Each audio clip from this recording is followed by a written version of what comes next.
Level 1. You are Lisa Trevor, the daughter of a brilliant architect. In 1967, you thought this was just a family trip, an invitation to visit a newly built mansion, until you were strapped to a cold operating table and forcibly injected with the progenitor virus by expressionless figures in white coats. They took your mother away.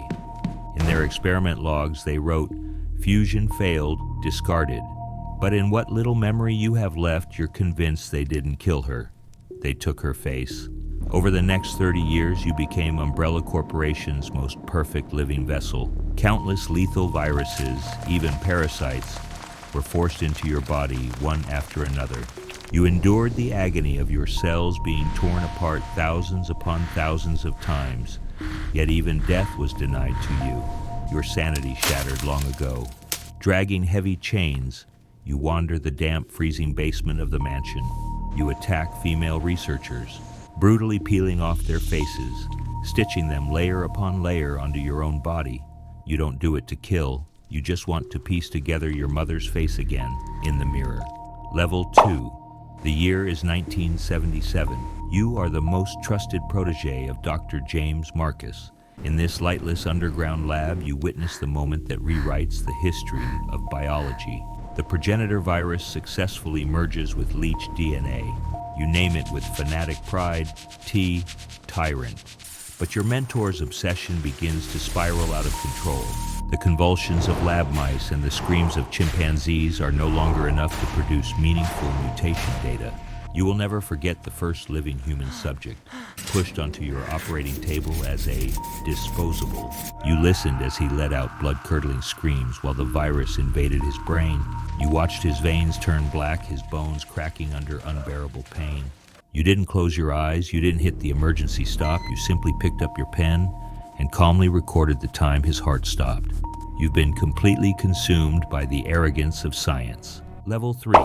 The year is 1978. You are a member of a special assassination unit under Spencer's direct command. You kick open the lab door, and without hesitation, you empty your magazine into the once untouchable Dr. Marcus. You watch him collapse into a pool of blood, his aging eyes filled with shock and disbelief. Behind you stand his two most brilliant students, William and Wesker. They watch their mentor die with the same cold detachment reserved for discarded lab animals.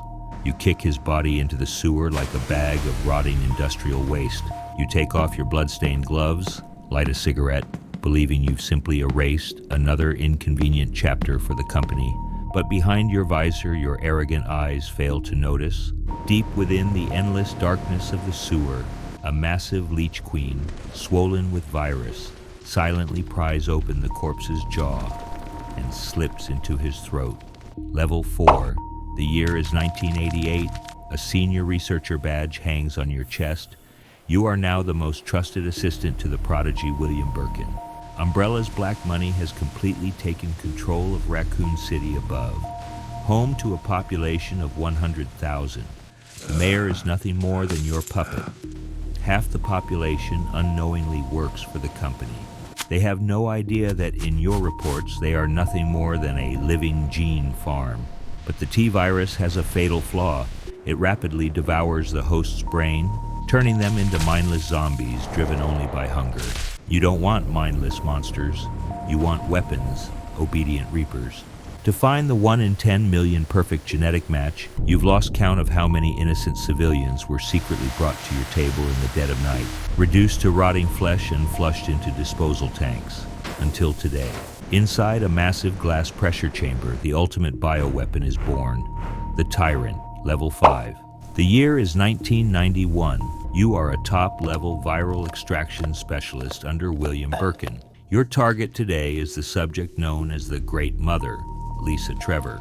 Yes, the same architect's daughter you locked away over 20 years ago. Over time, she has become the company's perfect living waste container. Every deadly strain, the progenitor virus, the T-virus, even the nemesis parasite capable of destroying a tyrant's brain, all of it has been absorbed and perfectly fused by her horrific body. Her brain is long since ravaged beyond repair. She can't distinguish reality from hallucination. She only knows to attack female researchers in a frenzy, ripping off their faces to wear as her own, trying to find her mother's face.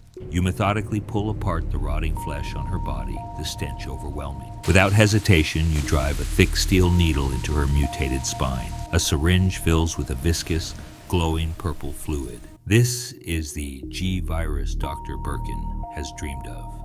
Level 6, May 1998. You are no longer human. You are Dr. James Marcus, the man gunned down 20 years ago and discarded into the sewer. Over decades, the Leech Queen's genes consumed and reconstructed your decayed flesh, fusing you into a hermaphroditic monstrosity. Today, you return to the facility that stole your life's work, armed with 20 years of hatred. You don't need guns. With a slight lift of your hand, black leeches surge forth like a violent tide, shattering reinforced bulletproof glass in an instant. You listen coldly as young researchers scream in despair, consumed alive, just as you once suffered in the darkness below. Amid the destruction, you casually knock over a row of storage containers. With a sharp crack, a vial of highly concentrated T-virus falls and shatters. You don't even glance at it. You don't realize this pool of purple liquid is the first domino that will send a city of 100,000 into nuclear annihilation. Level 7. You are nothing more than a filthy, insignificant rat in the underground ecosystem of the Arklay Mountains. You survive in the sewers, feeding on scraps from the facility. Today, violent tremors and the stench of blood draw you to the edge of a vent. You cautiously poke your head out and see a pool of strangely sweet-smelling purple liquid. You lower your head and greedily take the abyss's first offering. In less than a fraction of a second, your heart rate surges to 300 beats per minute. Every cell in your body is torn apart and rebuilt in burning agony. Your fragile bones crack and burst under unbearable pressure.